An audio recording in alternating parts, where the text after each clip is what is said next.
Bismillahirrahmanirrahim. Alhamdulillahilladzi ta'arrafa ila man syaa min ibadihi faja'alahu 'arifan bi rabbih wa khaliqihi.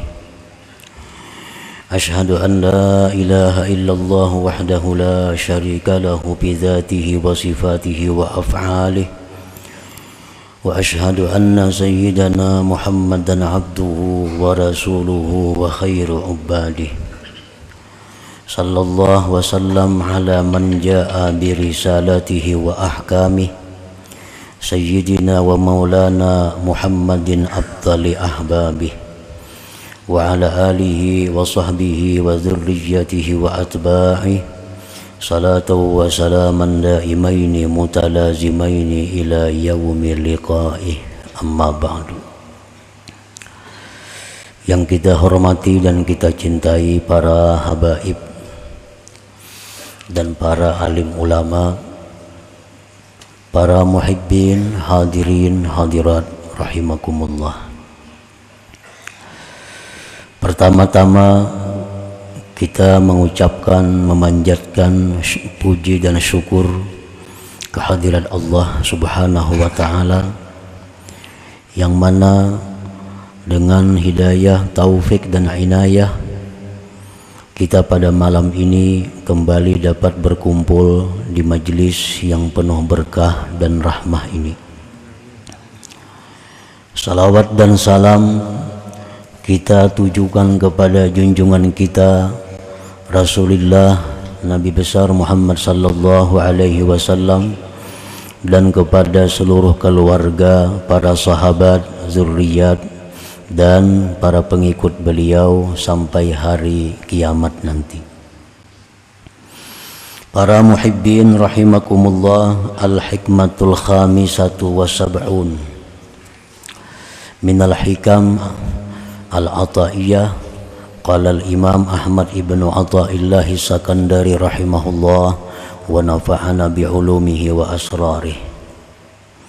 Hikmah yang ke-75 dari Al-Hikam, berkata Imam Ahmad bin Athaillah As-Sakandari rahimahullah wa nafa'ana bi'ulumihi wa asrarih.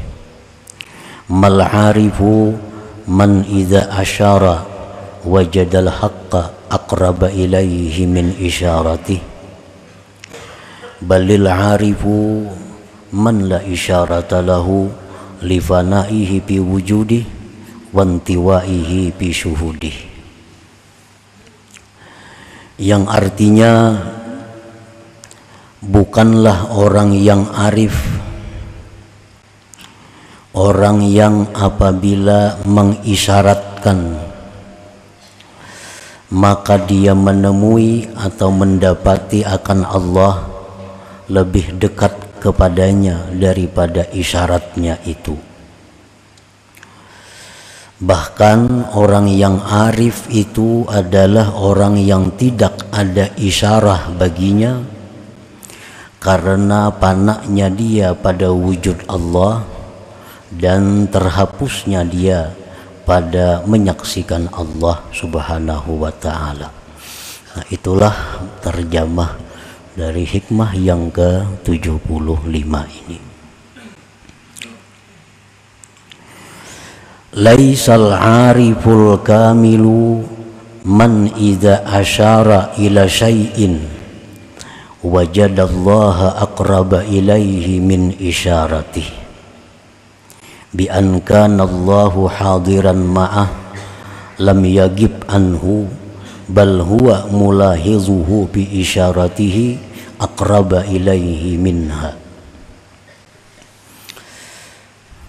Balil 'arifu al-kamil man idza asyara la yash'uru wa la yashhadu isyaratahu li'annahu ghaibun an ru'yati nafsihi bi syuhudillahi ta'ala.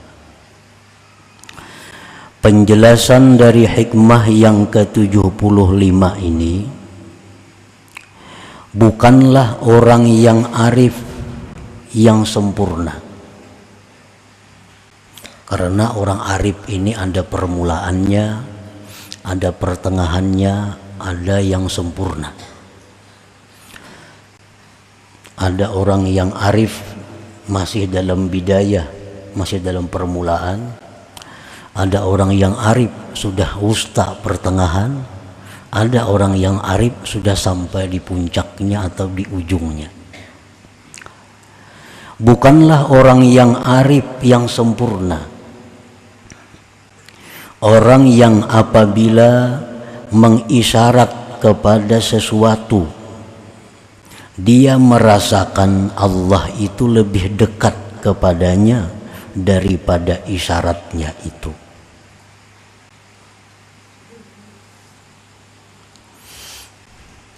Artinya orang yang arif tapi belum sempurna, masih permulaan.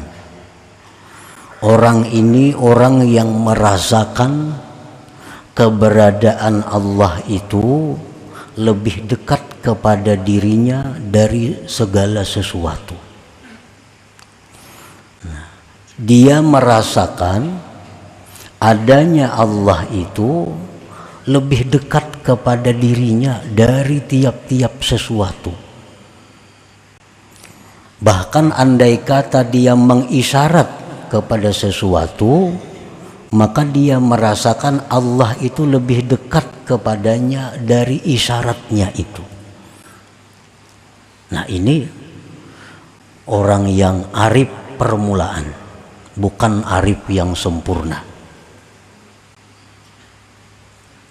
Dengan bahwa adalah Allah hadir besertanya, tidak hilang Allah daripadanya, bahkan dia menyaksikan Allah pada isyaratnya itu lebih dekat kepadanya daripada isyarat itu sendiri. Nah, ini orang yang arif permulaan. Pokoknya apapun, segala sesuatu yang paling dekat kepadanya adalah Allah Subhanahu wa ta'ala. Tidak ada sesuatu yang lebih dekat kepadanya selain daripada Allah Subhanahu wa ta'ala. Jadi Allah itu sangat dekat di dalam rasanya. Di dalam rasa orang ini bahwa Allah itu sangat dekat. Lebih dekat dari apa yang dekat. Nah, itu hanya orang arif yang pemula. Ini tanda-tanda orang yang dibukakan oleh Allah pintu ma'rifat, maka dia akan merasakan keberadaan Allah itu sangat dekat dengan dirinya, lebih dekat dari urat lehernya sendiri kepada dirinya. Nah, kenapa ini disebut orang arif yang belum sempurna? Padahal ini sudah hebat nih. Andai kata kita tuh bisa macam itu, kita sudah luar biasa. Pokoknya kita merasakan bahwa Allah itu sangat dekat lawan kita. Lebih dekat dari apa yang dekat. Ini bagi kita sudah mantap, sudah luar biasa. Tapi ini oleh para arifin itu disebut adalah permulaan orang arif. Belum sempurna. Kenapa dikatakan belum sempurna? Karena dia masih menganggap ada sesuatu selain Allah. Nah, masih menganggap ada sesuatu selain Allah. Buktinya apa? Buktinya dia menganggap Allah itu lebih dekat dari sesuatu kepada dirinya. Berarti dirinya ada, masih Allahnya ada, sesuatunya ada. Nah, di sini dianggap permulaan lagi. Karena masih mengadakan, masih merasakan adanya diri, masih merasakan adanya sesuatu, merasakan adanya Allah. Jadi banyak rasa. Walaupun ini sudah mantap, sudah luar biasa. Kalau ada orang yang merasakan bahwa Allah itu sangat dekat dengan dirinya, itu sudah luar biasa. Dan orang yang seperti ini sudah nampak sifat-sifat mulia pada dirinya. Orang-orang seperti ini kadang akan mau berbuat munkar secara sengaja. Karena ini merasa Allah sangat dekat, maulah berbuat munkar. Orang macam ini hatinya akan selalu bersih dari sifat-sifat tercela. Orang semacam ini tutur katanya mesti hati-hati. Orang macam ini sudah matanya mesti hati-hati. Pendengarannya sudah hati-hati karena merasakan Allah sangat dekat. Nah, jadi walaupun ini dianggap sebagai orang arif yang baru masuk, tetapi ini sudah luar biasa. Dan akhlaknya pun sudah akhlak yang luar biasa. Kenapa kita mau berbuat munkar? Kenapa hati kita masih suka sombong? Kenapa hati kita merasa dengki?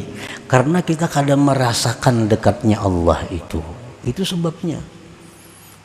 Nah, jadi kalau kita sudah merasakan bahwa Allah itu dekat, itu sudah habis sifat-sifat yang tercela di dalam hatinya. Sudah tidak ada lagi akhlak-akhlak buruk di dalam tutur kata dan tingkah lakunya.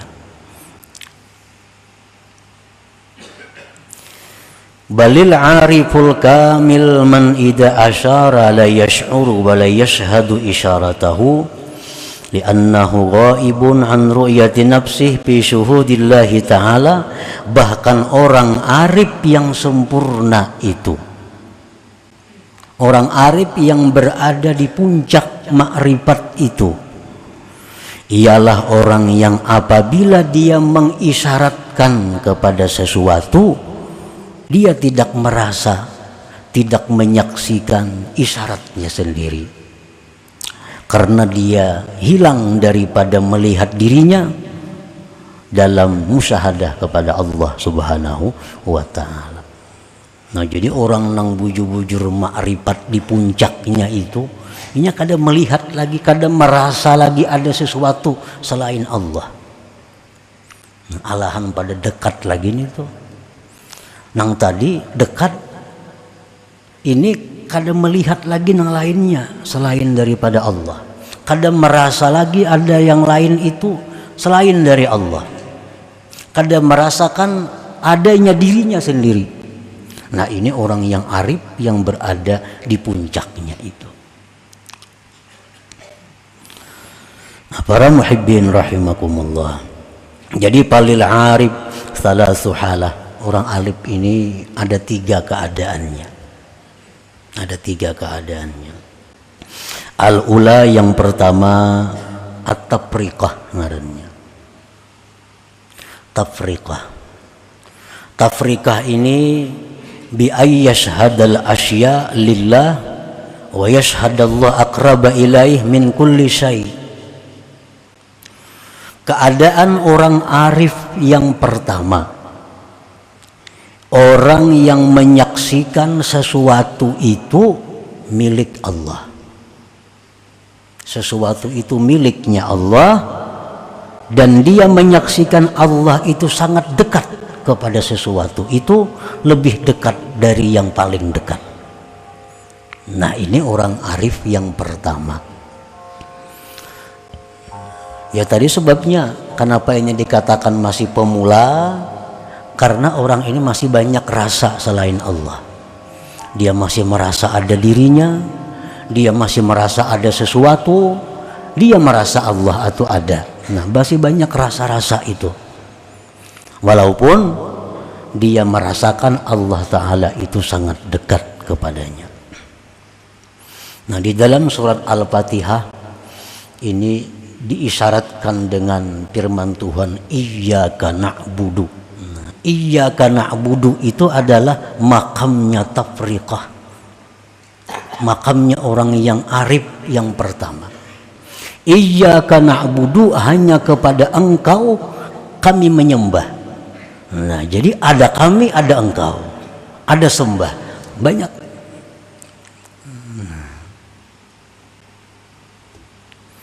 Jadi kalau kita sudah menyaksikan bahwa segala sesuatu itu adalah miliknya Allah, dan kita menyaksikan bahwa Allah itu sangat dekat kepada miliknya, lebih dekat dari segala yang dekat. Nah, kalau sudah kita bisa seperti itu, berarti kita sudah masuk orang arif di tingkatan yang pertama.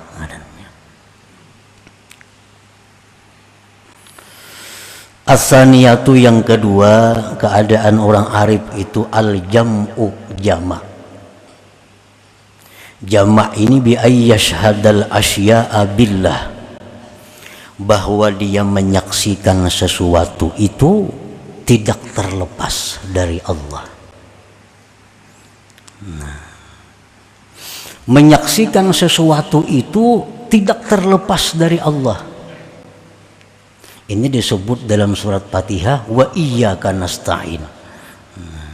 Hanya kepada Engkau kami minta pertolongan. Merasa diri ini ada, cuma kada ada daya upaya kalau kada ditolong Tuhan. Nah, ini sudah orang arif yang nomor 2 tingkatannya. Dia menyaksikan sesuatu apapun itu kada terlepas dari Allah. Kada terlepas ini lebih hebat dari dekat. Dekat itu kan relatif, ngaran dekat itu. Tapi kalau menyaksikan sesuatu apapun itu kada terlepas dari Allah. Ngaran kada terlepas itu kayak apa? Nah, kada terlepas dari Allah, apapun yang ada dalam alam semesta ini kada terlepas dari Allah dalam penyaksiannya. Artinya kada terlepas dari Allah itu, kita ambil contoh batu.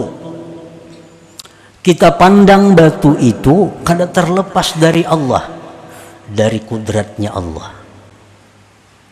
Batu itu kada terlepas dari kudratnya Allah, kada terlepas dari iradatnya Allah, kada terlepas daripada ilmunya Allah, kada terlepas daripada hayatnya Allah, kada terlepas dari samanya Allah, kada terlepas daripada basarnya Allah, kada terlepas daripada kalamnya Allah. Nah, jadi bila kita melihat sesuatu apapun, maka sesuatu itu kada terlepas dari kuasa Allah, dari kehendak Allah, dari ilmu Allah, dari hayatnya Allah, dari penglihatan Allah, dari pendengaran Allah, dari kalam Allah. Adalah yang terlepas dari itu. Adakah dalam alam yang kada masuk dalam itu? Batu itu kuasa Allah jadi batu, dan dikehendaki Allah, dan diketahui Allah, dan dilihat didengar Allah. Adalah lepas daripada itu. Dan ilmu Allah itu kada akan henti sedetik jua pun. Nah, penglihatan Allah kada akan terpejam sedetik jua pun. Pendengaran Allah kada akan terliwat sedikit jua pun. Makanya tadi bila melihat sesuatu itu, maka sesuatu itu kada terlepas dari Allah Subhanahu wa ta'ala. Jadi sekian luas banyaknya alam semesta ini, satu persatu dari yang sangat kecil sampai yang besar, sedetik pun kada terlepas dari ilmunya Allah. Allah selalu tahu pergerakannya, keadaannya itu barang yang sekecil-kecilnya, setiap detiknya kada akan lepas. Nah, setiap detik Allah kada akan luput memandang sesuatu itu, sekecil apapun sesuatu itu dalam alam semesta ini.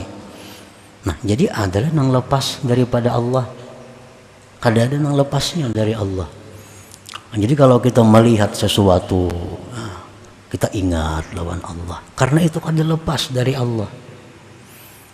Nah, ini kalau macam itu kita mampu, kita ngarannya orang arif sudah di tingkatan yang kedua. Nah, ini lebih dekat lagi, lebih hebat dari yang pertama. Yang pertama dekat saja. Nah, dekat itu kan relatif, ngaran dekat itu.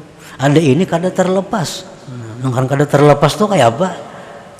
Alahan pada dekat lagi. As-salisah yang ketiga, keadaan orang arifin ini hiyal akmal wal atam. Ini orang yang paling sempurna, keadaan yang paling sempurna, disebut jam'ul jama' ngarannya. Nah, jam'ul jama' ini bi an la yashhada illallah. Dia kada ada lagi melihat sesuatu itu, yang dilihatnya adalah pencipta sesuatu itu. Nah, sebelum dia melihat bahwa itu apa, Allah sudah lebih dulu dilihatnya. Sebelum dia memutuskan itu laki-laki atau perempuan, Allah lebih dulu muncul dalam hatinya. Nah, jadi ini sudah orang yang luar biasa. Al-jam'ul jama' nama kedudukannya. Ini tingkatan orang arif yang paling tinggi, ini puncaknya. Nah, para muhibbin rahimakumullah. Jadi ma'rifat kepada Allah merupakan satu kedudukan yang paling tinggi yang diberikan Allah kepada manusia di alam dunia ini. Titel yang paling tinggi di sisi Allah bagi manusia itu adalah ma'rifat ini. Tidak ada titel jabatan apapun yang melebihi ma'rifat billah ini.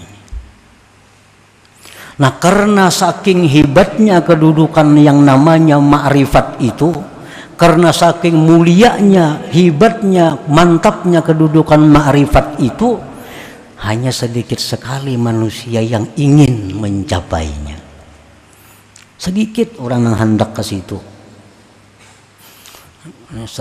Semua mina. Berapa ekor yang hendak jadi presiden? Antara kepingin lagi jadi presiden, kada kepingin, SD aja kada tamat. Tuh kada kepingin, semuaan kada kepinginnya, hanya ingat presiden.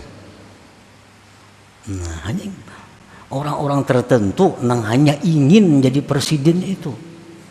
Nah, ma'rifat kepada Allah ini lebih tinggi dari presiden itu di sisi Allah.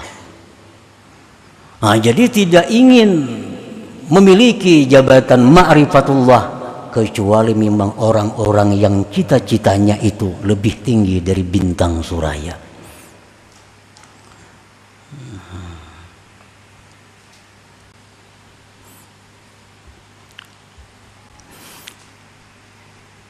Qala al-qutbul habib Abu Bakar al-Adani al-Idrus, man arafa Allah safalahul aish wa tabat fihil hayat wa tabat lahul hayat. Barang siapa yang ma'rifat kepada Allah, walaupun ma'rifat nang tingkatan pertama tadi, apalagi nang ke atasnya, orang yang duduk di situ sudah mempunyai kehidupan yang nikmat dan kehidupan yang bahagia luar biasa.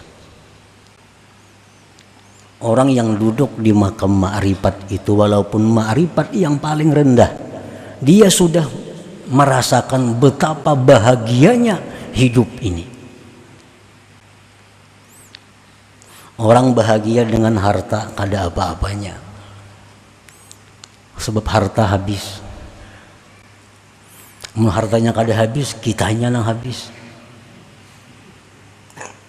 Jabatan sama, bila kada kita nang mati, jabatannya mati. Tapi kalau ma'rifat kepada Allah ini Allah kada ada matinya, Allah kada ada habisnya. Makanya sepanjang masa. Waqad qila, sungguh dikata orang, inna fid dunya jannatan man dakhalaha lam yashtaq ila jannatil akhirah wa hiya ma'rifatullah ta'ala. Sesungguhnya di dalam dunia ini ada surga. Dalam dunia ini ada surga. Barang siapa yang masuk ke surga itu tidak akan ingin lagi surga di akhirat nanti. Surga apakah dalam dunia ini? Namanya surga ma'rifatullah ta'ala. Surga ma'rifat kepada Allah. Artinya orang yang ma'rifat kepada Allah itu, dia walaupun hidup di dunia tapi sudah merasakan kenikmatan melebihi daripada nikmatnya surga di akhirat. Ini ma'rifat lawan Allah, berkenal baik lawan Allah. Allah Maha Kuasa. Kita kenal lawan bupati aja nyaman mencari gawian. Siapa kekuasaan bupati? Ada apa-apanya. Ini Allah yang kita kenali, Allah yang kita dekati. Dekat dengan itu, kayak apa nyamannya kita hidup tuh, bayangkan. Nah, oleh karena itu apa-apa yang dirancang oleh orang-orang arifin, apa-apa yang dicita-citakan oleh orang arifin selalu jadi. Arti selalu itu aglab, kebanyakannya jadi. Kenapa? Karena dia merancang bersama-sama dengan Allah. Rancangan Allah itu pasti terjadi. Kita merancang diri kita seorang, nama rancang. Kalau ada Allahnya, makanya banyak gagal rancangan itu. Orang arif itu merancang dengan Allah, bersama-sama Allah merancangnya. Karena mereka tidak lepas dari Allah. Sehingga apa yang dikehendakinya adalah kehendak Allah. Nah, jadi dalam dunia itu ada surga. Siapa yang masuk ke situ kada kepingin lagi surga akhirat, yaitu ma'rifatullah ta'ala.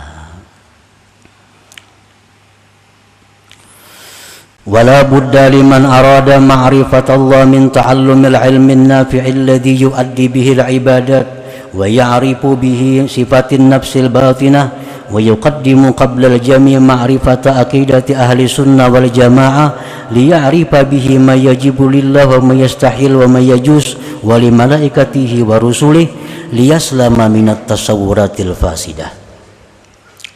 Orang nang hendak makrifat nih, bila kita tuh ada hendak makrifat dalam hati kita, oh itu berarti kita ini sudah punya cita-cita yang tinggi, punya himmah yang tinggi. Dalam hati kita ada hendaknya aku makrifat lawan Tuhan. Nah, ini sudah orang baik, sudah orang mulia. Hanya hendak, ini ada nang kada hendak, kada ada kasih situ pikirannya, banyak juga itu. Nah, ini orang nang hendak ada makrifat itu. Maka tidak boleh tidak mesti belajar dulu ilmu yang bermanfaat, yang bisa dia menunaikan dengannya ibadat. Belajar fikih dulu supaya sembahyangnya sah, wudunya sah, amal-amal ibadahnya sah dulu. Pelajari itu. Kemudian belajar lagi ilmu-ilmu sifat nafsu batin, penyakit-penyakit hati. Nah, belajar ilmu batin untuk mengenali diri. Diriku ini sombong kah? Kada baik sombong, ganti lawan tawadhu. Diriku ini riya kah? Ganti lawan ikhlas. Nah, diriku ini hubud dunia kah? Ganti dengan zuhud. Nah, pelajari ilmu-ilmu yang bersangkutan dengan hati. Namun sebelumnya terlebih dahulu dia mempelajari, mengenali akidah Ahlus Sunnah wal Jamaah dulu. Nah, 50 akidah. Apa-apa yang wajib, yang mustahil bagi Allah, wajib mustahil bagi Rasul, wajib mustahil bagi malaikat, dan yang harusnya apa. Nah, pelajari dulu itu supaya kita selamat daripada menggambarkan yang rusak-rusak. Karena memang kada belajar, karena membayangkan Allah tuh nang kayak apa, jadi rusak jadinya. Nah, jadi pelajari dulu ilmu 50 akidah, hanya fikih, hanya ilmu batin, ilmu hati, membuangi sifat-sifat nang kada baik, memperhiasi dengan sifat yang baik. Walidzalika kana tariqus sadah sufiyah mabnah ala talabil ilm wa kasratiz zikri ma'al hudur. Oleh karena demikian jalannya para penghulu sufi dibina atas menuntut ilmu dan perbanyak zikir dengan hadir hati. Nah, jadi ilmu tadi dipelajari, diamalkan, pelajari, amalkan, tambahi zikir, tapi berzikir itu dengan hadir hati. Nah, dengan hati yang hadir. Misalnya kita la ilaha illallah, hati kita hadir setiap kali zikir. Nah, wa kanat bihadzal i'tibar ashalat turuq wa aqrabaha fil wusul ila ma'rifatillah ta'ala, maka adalah dengan ini i'tibar itu tarik sadah sufiyah tadi paling mudah jalan, paling dekat pada sampai kepada ma'rifatullah. Ya, pelajari nang wajibnya, rukun-rukun ibadah, bersih hati dari sifat nang kada baik, perhiasi dengan sifat yang terpuji, banyak zikir tapi hadir hati. Nah, Allah akan membukakan pintu ma'rifat itu. Allah akan merasakan lawan kita kayak apa adanya Allah itu. Allah akan merasakan kepada kita kayak apa kudrat itu rasanya. Allah akan merasakan kepada kita kayak apa rasanya iradat itu yang selama ini kita hanya temakan habar. Kan habar semua ini Tuhan wajib kudrat iradat habar aja, merasai maka belum. Nah, pintu ma'rifat itulah untuk merasakan kayak apa rasa adanya Allah itu. Nah, jadi ilmu dulu modalnya ditambah zikir dengan hadir hati. Nah, para muhibbin rahimakumullah, wa qad qila sungguh dikatakan orang kun minal arifin, jadilah kamu termasuk orang yang makrifat. Jadilah kamu termasuk golongan orang yang makrifat kepada Allah, walaupun makrifat yang paling rendah, tapi masuk ke sana. Wa illa jika tidak, fakun mimman salaka maslakahum, jadilah kamu termasuk orang yang menjalani jalan mereka. Mun kada sampai lagi kepada makrifat, jalani jalan orang makrifat itu, turuti jalan orang makrifat itu. Jalan malam dulu si jin itu sampai ke sana, turuti jalan itu, jangan menyimpang. Wa illa jikalau kada bisa kita menuruti jalan-jalan mereka, fakun mimman ahabbahum, jadilah engkau orang yang cinta kepada mereka. Mengkada kawaju menuruti jalan mereka, nah jadilah engkau orang yang cinta kepada mereka. Katujuh barang. Wa illa jika tidak, jadi orang arif sudah kada, menjalani jalannya sudah kada, cinta kada juga. Fakun mimman saddaqahum, jadilah engkau termasuk orang yang mempercayai mereka. Percaya barang. Wala takun khamisa, jangan nomor 5. Jadi orang arif kada, menjalani jalan mereka kada, cinta kada, percaya kada. Nah, amun nomor 5 ini patuhram min barakatihim wa syafaatihim, maka engkau tertegah berkah mereka, tertegah syafaat mereka itu. Nah, jadi mungkin kita kada kawa jadi orang arif. Nah, ikuti jalan mereka. Kada kawajo mengikuti karena kesibukan kita banyak. Cintai mereka. Kada kawajo mencintai mereka, percaya dengan mereka. Jangan sampai di luar daripada itu. Karena kalau keluar kita kada dapat berkahnya, kita kada dapat syafaatnya baik di dunia maupun di akhirat. Nah, selanjutnya hikmah yang ke-76.